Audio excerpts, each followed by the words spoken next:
इमरान खान साहब ने हाल ही में बड़ा वाज़े तौर पर कह दिया था कि मुझे दीवार से मत लगाओ, मैं कॉर्नर्ड टाइगर बन जाऊंगा और यह ना हो कि फिर रजीम चेंज में जो था मैं उनकी तस्वीरें, उनके नाम लोगों के सामने ले आऊं, क्योंकि मुझे जितना तुम दबाने की कोशिश करोगे मैं उतने जोर से तुम्हारा मुकाबला करूंगा। आज इमरान खान साहब ने अपने जलसे में एक और बम फोड़ डाला। इमरान खान ने आज अपने जलसे में एक बम फोड़ दिया। अब इमरान खान ने ये जो गेम खेली है, ये एक बहुत ही लीथल वार, अगर ये कहा जाए तो गलत नहीं होगा, कि उन्होंने अपने सर से ये इल्ज़ाम हटाने के लिए कि आप मुझे कहते हैं कि मैं तनकीद करता हूं, तो देखिए उन्होंने तो पार्लियामेंट में खड़े होकर ये कहा था, आयात सादिक थे, ख्वाजा आसिफ थे, कौन थे, उन्होंने तो खुद ये कहा था कि ये हुआ।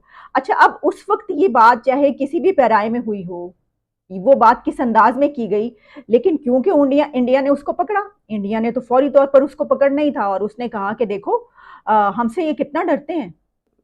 एक्सट्रीमिज्म है या फाशिज्म है, वो बढ़ता चला जा रहा है। कौन ये बात सोच सकता था, पाकिस्तान का सबसे ज्यादा पॉपुलर नेता और एक्स प्राइम मिनिस्टर, जो बहुत पहले का एक्स ने, अभी चंद महीनों पहले जिसकी कुर्सी गई है, और पूरा श्योर ये समझ में भी आ रहा है कि अगला प्राइम मिनिस्टर भी यही बनने जा रहा है, खुले हम इस तरीके से। अब ये तो बोल नहीं सकता कि नहीं आर्मी चीफ जो है वो गद्दार है, आर्मी चीफ वो डर गया, आर्मी चीफ भाग गया, क्योंकि जहां ये बोलेगा अगले दिन उठा के जेल में डाल दिया जाएगा। पर ढके छुपे तरीके से अपना मैसेज पहुंचाने में इस बंदे को मानना पड़ेगा। अब सबको पता ही है, अगर इमरान खान ने खुलेआम डायरेक्ट अटैक किया, डायरेक्ट बोल दिया कि ये बंदा नहीं सही है या फिर ये भारत से डरता है ये कुछ, तो फिर अगले ही दिन ही फांसी पर लटकता हुआ पाया जाएगा इमरान खान। पर जो ये तरीका अपना रहा है, मानना पड़ेगा व्यक्ति को, दिमाग बहुत ज़्यादा है इस बंदे में। उसकी जो भी टीम है बहुत सही कर रही है। वही पाकिस्तानी फौज जिसने भारत को इतना सरदर्द दिया, भारत में इतने बंद धमाके करवाए, उनके साथ में आज यही चीज़ हो रही। बहुत अच्छा लग रहा है देखकर। अब जो आर्मी चीफ के खिलाफ उन्होंने स्टेटमेंट दी, आने वाले जितने भी आर्मी चीफ, उन्होंने कहा सबके सब गद्दार, सिवाय उनके जो वो समझते हैं नहीं है गद्दार, बाकी सब गद्दार। तो तब से उन्होंने देखा कि भाई उनके ऊपर तो बड़ी बहुत ज़्यादा तनकीद की जा रही है, क्रिटिसाइज किया जा रहा है। तो अब क्या किया जाए? अब जलसे में ऐसा करते हैं कि अपने ऊपर इल्ज़ाम नहीं लेते। साथ मैंने आपको ये भी बता दिया कि उन्होंने इंडिया टीवी का एक क्लिप चला दिया जिसमें राजनाथ सिंह अपनी स्पीच में पाकिस्तान के हवाले से कुछ बात करते हुए सुनाई दे रहे हैं। फिर भारत का वजीर ये कहता है कि देखें कि पाकिस्तान कितना हमारे से डरता है। फौज को बुरा भला कहते हैं, अदलिया को बुरा भला कहते हैं, और आज गवर्नमेंट में आए हैं तो कोशिश कर रहे हैं कि इमरान खान और अदलिया की और फौज की आपस में लड़ाई हो।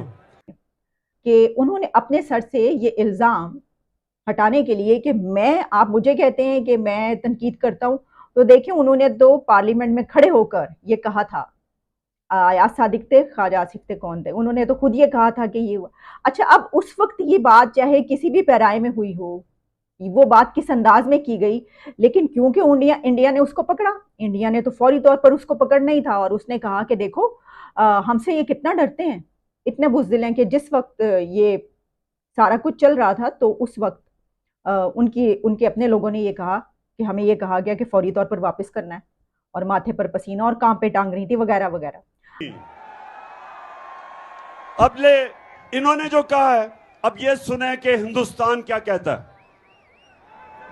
उसमें खड़े होकर कहा कि मुझे यह बतलाया गया है कि हमारे आर्मी चीफ पाकिस्तान के आए थे और उन्होंने यह बतलाया यदि अभिनंदन को रात को 9 बजे के पहले रिहा नहीं कर दिया गया तो भारत पाकिस्तान के ऊपर आक्रमण कर देगा। और उन्होंने कहा कि हमारे आर्मी चीफ के मस्तक के ऊपर पसीना हो रहा था, बहुत घबराए हुए। यह मैं नहीं कह रहा हूं, भारत की नेशनल असेंबली में स्वयं उनके फॉरेन मिनिस्टर ने कहा। तो साहिबो, ये गेम बड़े ऊपर लेवल की खेल रहे हैं इमरान खान। भाई दाद देनी पड़ेगी, जिसने भी ये गेम बनाई है, कमाल की स्ट्रेटजी बनाई है। वो ये कहेंगे कि मैंने तो कहा ही नहीं, मैं तो कह ही नहीं रहा, हमको भी पता है।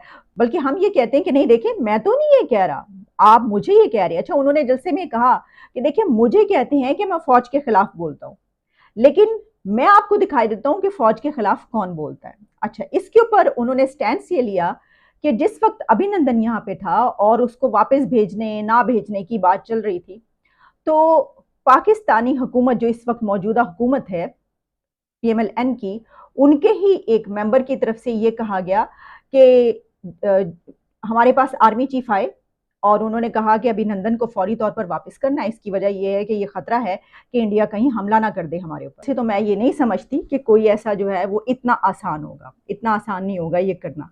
इसकी वजह ये है कि पेशावर के जलसे में ये समझा जा रहा था और मेरा भी ख्याल था कि वो तो चीर फाड़ के रख देंगे, 3 टुकड़े की तो उन्होंने गर्दान करनी है। और उस वक्त उनके माथे पर पसीना था और इमरान खान ने कहा कि उनकी कांपें टांग रही थी।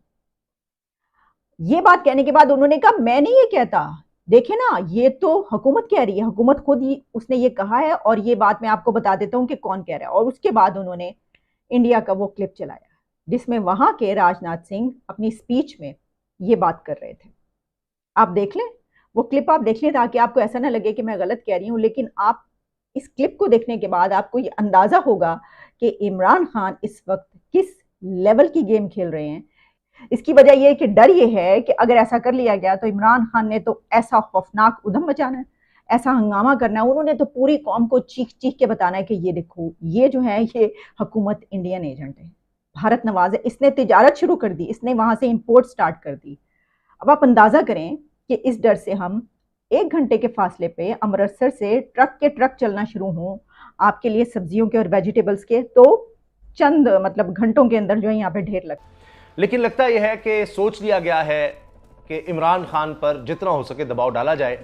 अब इमरान खान साहब ने भी कह दिया है इनफ इज इनफ, बस बहुत हो गया। ये इमरान खान साहब के अपने अल्फाज हैं, उन्होंने ट्विटर पर यह भी कहा है, ये जुमला भी कहा है और भी इस हवाले से बता दिया है कि अब मैं पेशावर में बड़ा ऐलान करने वाला हूं।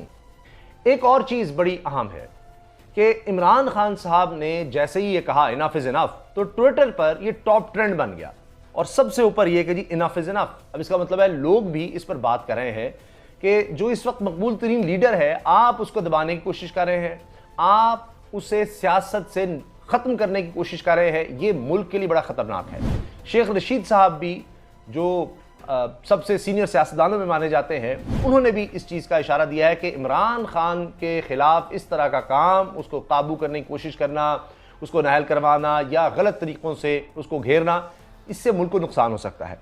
इसमें कोई शक नहीं कि माजी में भी नवाज शरीफ साहब ने कोई मेरिट को नहीं देखने की कोशिश की थी। मतलब ये सोचा कि अच्छा मुशर्रफ को लगा देता हूँ कि यार वो कहते जी ये ज़रा इस तरह का है, याशियों में पड़ा रहेगा, फलां है, ये हमें तंग नहीं करेगा, कुछ नहीं कहेगा। इसी तरह से दीगर चीफ्स के बारे में सोचते थे, अच्छा उससे कोई ताल्लुक निकल आएगा, उससे फलां रिश्तेदारी है, उसके थ्रू हम दबाव डाल लेंगे, ये है वो है फलां, इस तरह से सोचते थे। लेकिन ज़ाहिर है कि इदारे का एक अपना वक़ार होता है, जो शख्स फिर इस पोजीशन तक आता है उसका एक अपना डिसिप्लिन होता है, वो बात नहीं बन सकी। अब रशियन टीवी, ऑस्ट्रेलिया के टेलीविज़न देखें, DW जर्मनी का देखें, यूरोप के बड़े बड़े टेलीविज़न, अखबारात, मीडिया, तुर्की का मीडिया, अरब मीडिया, हर तरफ फ्रंट पेज पे मेन हेडलाइंस जो हैं वो इमरान खान के जी उस पर साबिक प्राइम मिनिस्टर पर दहशतगर्दी का पर्चा हो गया। तो अगर इमरान खान को आप बीच में से निकाल देते हैं तो लोग तो नफरत करें इस वक्त हुक्मरानों से और वो आ जाएंगे, उनका घेराव करेंगे, श्रीलंका वाले हालात होंगे। पाकिस्तान को किसी दुश्मन की जरूरत ही नहीं है आज, इसीलिए वैसे तो कोई वैसे भी इसमें इंटरेस्ट लेता भी नहीं है इस घटिया देश में, पर पाकिस्तान को किसी भी दुश्मन की जरूरत ही नहीं बची। अगर आप देखो तो इसकी अपना इमरान खान सबसे बड़ा दुश्मन भी है और जितना खतरनाक ये हो सकता है ना, अब आप शायद अभी सुनने में बात बहुत बड़ी लग रही हो, पर कुछ समय के बाद आप इसका रिजल्ट देखना। शेख मुजीबुर रहमान भी उतना ज़्यादा खतरनाक नहीं था उस समय की यूनाइटेड पाकिस्तान के लिए जितना ज़्यादा ये इमरान खान होने वाला है, क्योंकि शेख मुजीबुर रहमान के पास में मास अपीलें थी। वो खाली अगर हम उस हिसाब से भी देखें तो फिर हम एक तरीके से कह सकते हैं एक ईस्ट पाकिस्तान एक वेस्ट पाकिस्तान, 50% पाकिस्तान में उसका पॉपुलैरिटी थी। यहाँ पर पाकिस्तान जो है मौजूदा पाकिस्तान, यहाँ पर कोई ऐसा जिला, कोई ऐसा राज्य, कोई ऐसा कस्बा कॉलोनी नहीं होगी जहाँ इमरान खान के लिए मरने मिटने वाले लोग नहीं। 100% पाकिस्तान में जो है इसकी रीच है, इसके फैन बेस है, सपोर्टर हैं, और ऐसे वैसे फ़ैन नहीं, एकदम मारकाट वाले फ़ैन हैं इसके। तो ये बहुत बड़ी चीज़ हो जाती है। अगर आप सोचो कि पूरे देश में इसका रुतबा है, पूरे देश में इसका जलवा है, ठीक है ज़रूर सिंध में इसकी सरकार नहीं, बलूचिस्तान में इसकी सरकार नहीं है, पर सपोर्टर इसके अब बन गए हैं खास। और अगले चुनाव में वहाँ भी आप देखोगे तो वहाँ पर भी काफ़ी ये बढ़त बनाता हुआ नज़र आएगा। कितनी बढ़त बनाएगा वो तब पता चलेगा, पर बहुत ज़्यादा बढ़त बनाता हुआ नज़र आएगा। अब यहाँ पर जिस तरीके से देखो अब सारे सब कुछ सिस्टम बदल रहे हैं, जिस तरीके से चंद महीने पहले 6 महीने पहले कोई सोच भी नहीं सकता था इस तरीके कोई नेता जो है पाकिस्तानी फौज को इस तरीके से क्रिटिसाइज करेगा, उनका आलोचना करेगा। और ना सिर्फ आलोचना, कमर जावेद बाजवा पाकिस्तानी आर्मी चीफ को पर्सनल अटैक, कोई सोच नहीं सकता था, अब ये हो रहा है। और एक बार इस चीज़ को भी आप छोड़ दो, आज के टाइम पे आपने जो अगर यदि सुबह का पहला वीडियो देखा होगा तो पब्लिक, ये पब्लिक क्या है, इसके खासतौर पर सपोर्टर पब्लिक, इसके ज़्यादा पाकिस्तान की 70% पब्लिक तो इसकी सपोर्टर है। तो पाकिस्तान की ज़्यादातर पब्लिक किस तरीके से पीछे पड़ गई है। आपने सुबह वाले वीडियो में देखा होगा किस तरीके से खुलेआम पाकिस्तानी पुलिस के सामने कितने कम से कम 50-60 लोग खड़े, खुलेआम एक औरत उनको गालियाँ दे रही, बुरा भरा कह रही ये वो दुनियादारी। उनकी हिम्मत नहीं कुछ करते। यही पाकिस्तानी फौज के साथ में, पाकिस्तानी फौज सामने नहीं आती, पर पाकिस्तानी फौज को भी पाकिस्तानी दबा के गालियाँ दे रहे हैं। किसी की हिम्मत नहीं कि इतने करोड़ों लोग जो गाली दे रहे हैं उन सबको उठा के जेल के अंदर कर दें।